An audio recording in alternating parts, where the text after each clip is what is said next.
Okay, so thank you for that. And we're going to go into our last presentation of this session. Our next speaker is Kathleen Ho. She's the Deputy Director for Environmental Health of Hawaii Department of Health. She has served as the Deputy Attorney General for the Health Division, Department of the Attorney General since 1992. She earned her JD from the University of California Hastings College of Law in San Francisco, her Master of Laws in Environmental Law from Lewis and Clark's Law School in Oregon, and a Bachelor of Science in Biology from the University of San Francisco. So Kathleen, take it away. Great. Aloha, everybody. Good morning, Hawaii time. I am Kathy Ho. I'm the Deputy Director for Environmental Health. Next slide, please.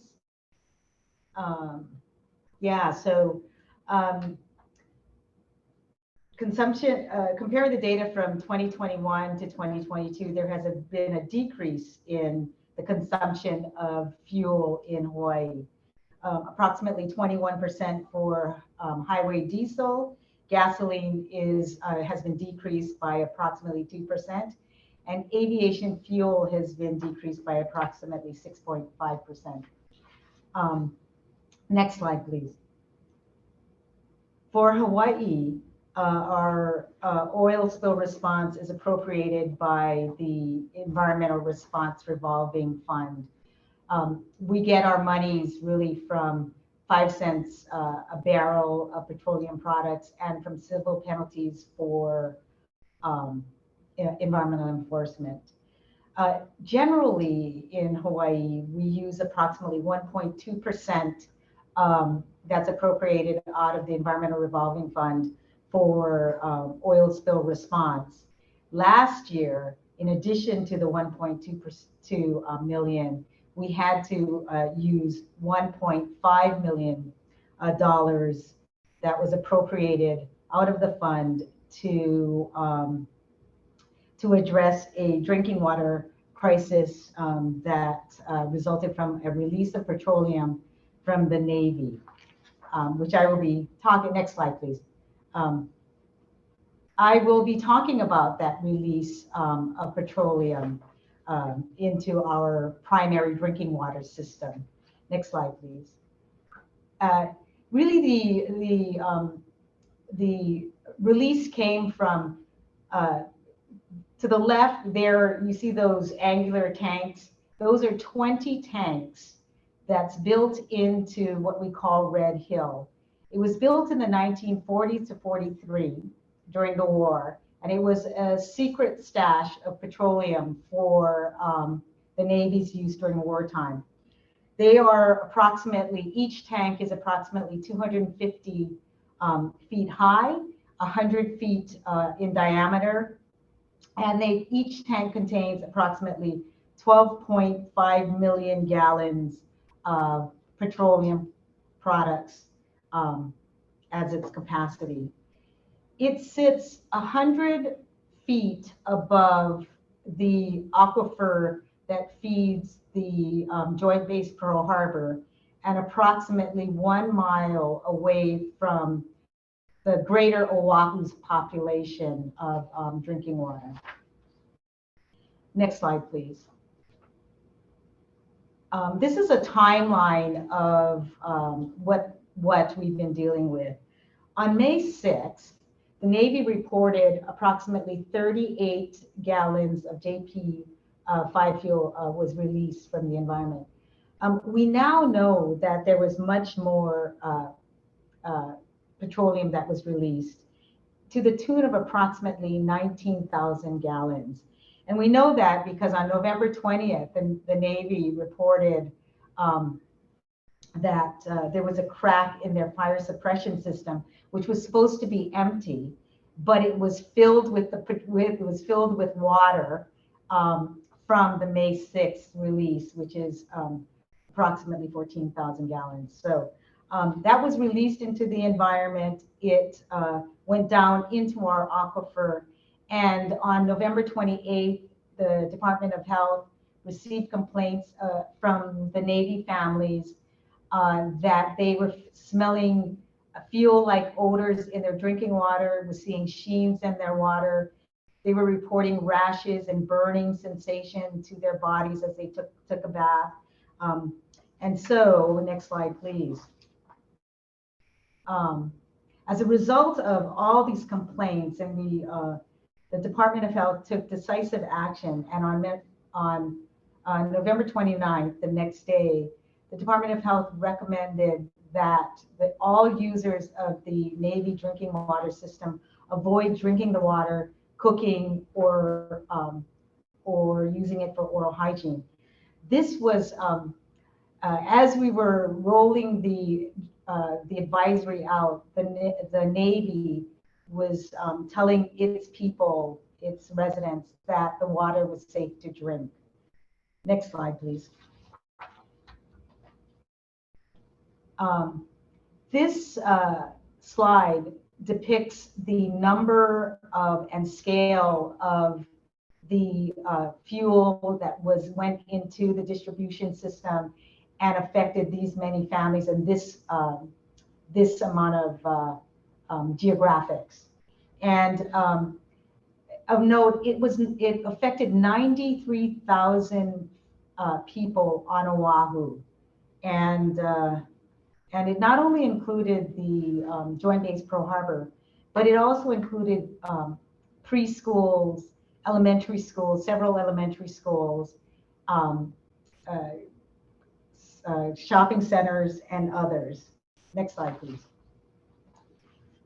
As a result of this, in the heat of the emergency, the Department of Health, Navy, the Army, and EPA entered into a working group called the Interagency Drinking Water System Team.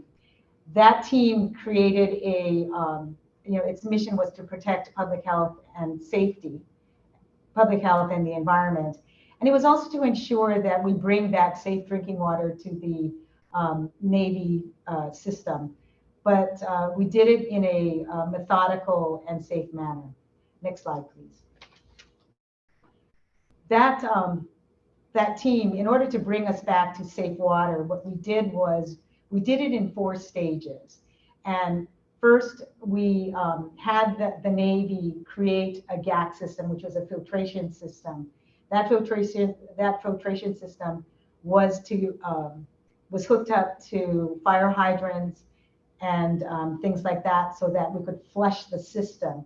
We not only flushed the system by using the fire hydrants, we also flushed the system in homes and schools. And what that meant was we had them turn the taps. We took samples, we turned the taps on, we flushed the system, we sent the samples to get results, and determined whether there was safe for human consumption. What was interesting about this is that there isn't anywhere that there is any safe levels or environmental action levels that's safe for people to drink their water.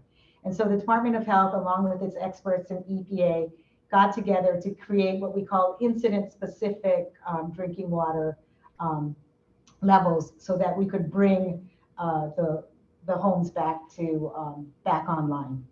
Next slide, please. So we broke up the zones. We broke up the area that I showed you in the picture in one of the previous slides into zones, and we had to, in order for us to clear these zones, we had lines of evidence, and that we made sure that these lines of evidence was based methodically and based on science. Next slide, please. This is a depiction of the zones, the 20 zones that we were working with. The green indicates that the zone that we had cleared. So the first zone that we had cleared was done on February 14th, 2022. Next slide, please. On March 18th, we were able to clear all the zones clear all the zones. That means that we were saying that the people, the residents of these homes, these buildings, these schools were able to safely use the water. This is, this is if you think about it, the initial event occurred just in November, just before Thanksgiving, or just after Thanksgiving. The families, the military families, had to spend all of the holidays outside of their home. Some living in Waikiki and having to truck their children back to schools some miles away. So it was a wonderful event for them to be able to come back to their homes and use the water for cooking, drinking, oral hygiene, and feeding their pets. Next slide, please. The final phase of this is that we are engaging in long-term monitoring of these homes, businesses, and schools. And what we're going to do is methodically, we're going to have them, we're going to test, we're going to send it to take samples, send it to the labs for analysis, and flush. And we're going to do this over a period of 2 years. Next slide, please.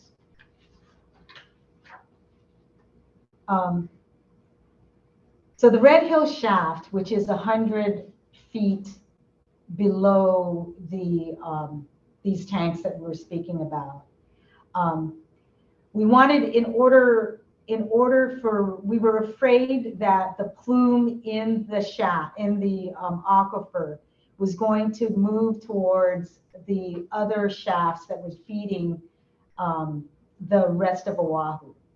And so what we had them do was we had them create these GACs, these granulated activated carbon systems, turn on the Red Hill shaft so that it could minimize the movement of the plume.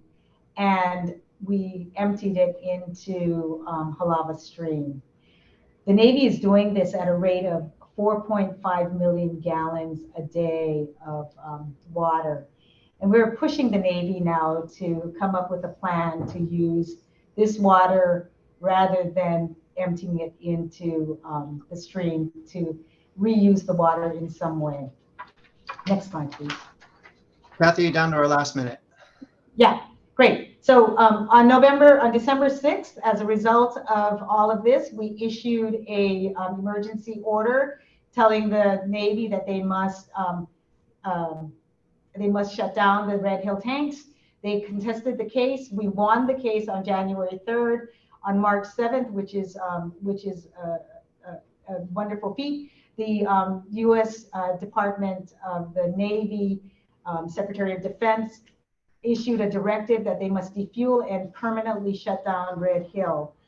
Next slide. The thing now that we're doing is we're unpacking the pipelines. That means we're defueling the pipelines to a tune of 1 million gallons of fuel. That is going to be completed tomorrow, and then we move into defueling the tanks, which will end in July of 2024. We must not forget that we are always pushing the Navy to remediate the aquifer and bring it back to its natural, a state that we can use. Thank you very much. Next slide. We also engaged with CDC and the Disease Control Prevention Agency to create a registry so that the people of Oahu who was affected by this could be part of a registry, which we will be monitoring and come up and determine where there's long-term effects. Thank you. Next slide. And thank you very much, everyone, for listening. Thank you, Kathy. I appreciate it, and that's a huge mess. And as a parent whose son lives about 5 miles from there, I appreciate all the work you've done. Thank you. So we're a little behind here. If you have questions, use the Q&A. We can get the speakers to catch up with those as we go through the rest of the day. Make sure that you get responses. We've got a break coming up. I'll turn it over to Meg here in a second to kind of talk about how we're going to manage our schedule. I did just want to wrap up by noting we've got a few consistent themes that you heard here. Fewer big spills, yay, but still lots of complexity and a lot of oil entering the water. See a lot of legislative moves, staffing increases, new custom technology applications, and also touching a lot of ancillary issues, the atmospheric rivers and climate change, shipping protocols, ADVs, drinking water resources, and more. So I wanted to say thank you to our speakers, Laurel, Carlos, Lydia, Amir, Tiffany, and Kathleen. You guys are doing amazing work, leading passionate teams with technical excellence and protecting our environment. So thank you for the work you do and that your teams do. Thanks also to Meg and Hillary for the task force leadership and for allowing me to participate today. And Meg, I'll turn it over to you.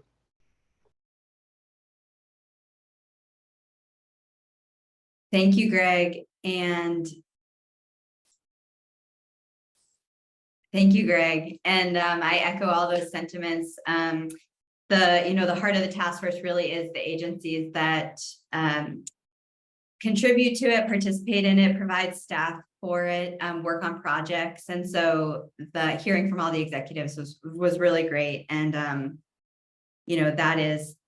that is the work up and down the West Coast. The task force provides an ancillary role in terms of supporting this work they do and providing a collective voice. So we'll hear about that after the break. What I'd like to do, it's 11:41. Let's take a break until 11:45. We'll come back to session 2 at 11:45. I'll put that in the chat. As Greg mentioned, feel free to add more questions to the Q&A, to the chat in this session. This Q&A and chat is going to remain up on Whova, so you'll be able to continue to access it. Folks will be able to add replies to it as well. I am going to ask you during this break, you're going to be prompted through Whova to rejoin in session 2. And I'd like you to do that. And that will keep us all in the same place with the same Q&A and the same polls. The same chat. So we'll be kind of all on the same page. So you should have seen a button from Whova to prompt you to do that, or you can go back to the agenda and rejoin there. So with that, I'll give you time to, take a little breather and rejoin us at 11:45. Thanks, everyone.